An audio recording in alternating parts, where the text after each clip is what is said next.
Hello, in this video I'm going to be unboxing yet another package.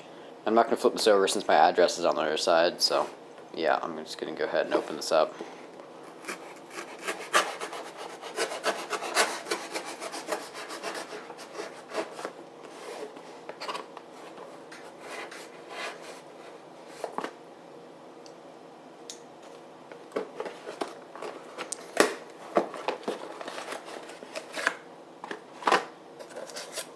And that's it.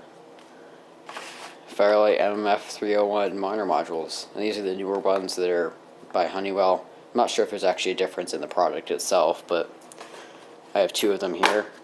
I can go ahead and open one of them up.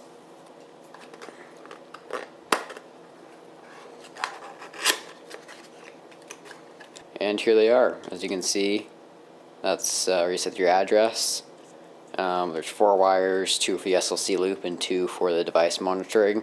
And it also comes with a resistor, which I believe is 47K. And it comes with a little manual here that just shows you how to wire it up and everything. Thanks for watching, and I'll see you next time.